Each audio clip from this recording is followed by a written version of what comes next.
La réforme des retraites pourrait coûter plus cher que ce qu'elle a rapporté. C'est-à-dire que si ça se trouve, nous allons travailler 2 ans de plus, et en plus de ça, ça va coûter plus cher que si on avait travaillé 2 ans de moins. C'est ce que nous dit Le Monde. Le Monde nous fait un article qui s'appelle « Retraite, la réforme pourrait engendrer un surcoût ». Et ouais, donc va falloir travailler encore plus, parce que sinon là le trou encore va s'agrandir, et donc du coup il va falloir encore plus travailler, je pense.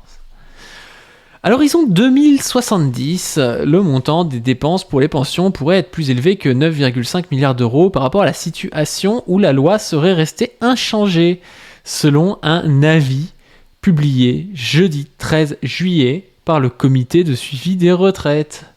À long terme, la réforme des retraites pourrait entraîner plus de coûts que si elle n'avait pas été adoptée. C'est l'un des enseignements qui se dégagent du 10e avis annuel présenté le jeudi 13 juillet par la commission de suivi des retraites, un petit groupe d'experts indépendants. Ce constat peut surprendre, voire paradoxal, car les mesures promulguées le 14 avril par l'exécutif ambitionnaient de réaliser des économies. Il montre combien les transformations apportées à notre système par répartition produisent des effets qui sont malaisés à appréhender du fait de l'infinie complexité des règles en vigueur.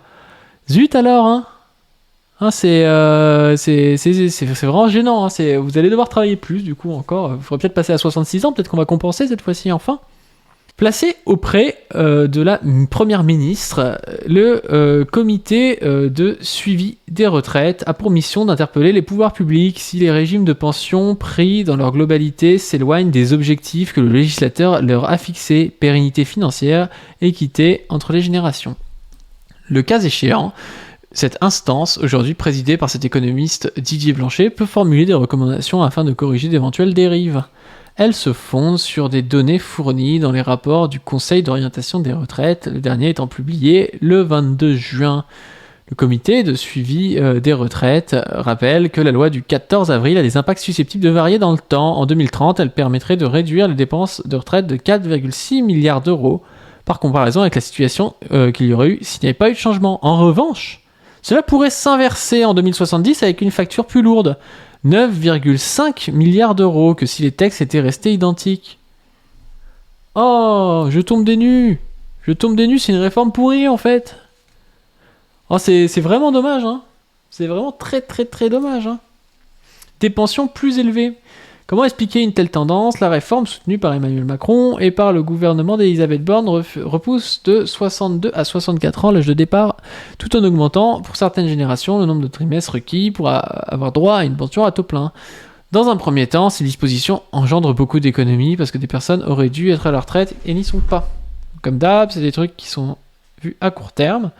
En outre, comme elles se maintiennent en activité, elles cotisent davantage, ce qui génère plus de ressources dans les caisses. Cependant, durant la période où elles prolongent leur vie professionnelle, ces personnes acquièrent des droits supplémentaires à l'assurance vieillesse sur des salaires généralement plus élevés, puisqu'elles sont en fin de carrière.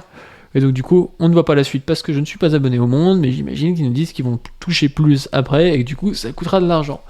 Donc on a fait passer une réforme dont personne ne voulait, qui va nous faire travailler plus, et au final, le Mozart de la finance va nous coûter de la thune en plus de ça, quoi. Donc tout le monde le déteste, et en plus, ça fait pas d'économie, c'est quand même super cool, quoi. Et c'est pour ça qu'après, on a des mecs comme Gabriel Attal qui nous disent qu'il va falloir faire un effort global aux Français en 2024 pour réduire la dette. C'est toujours pareil, en fait. Les mecs font n'importe quoi, demandent un effort, envoient les flics quand on dit qu'on veut pas d'effort, refont n'importe quoi, et ainsi de suite. C'est beau, la démocratie bourgeoise. C'est pas mal,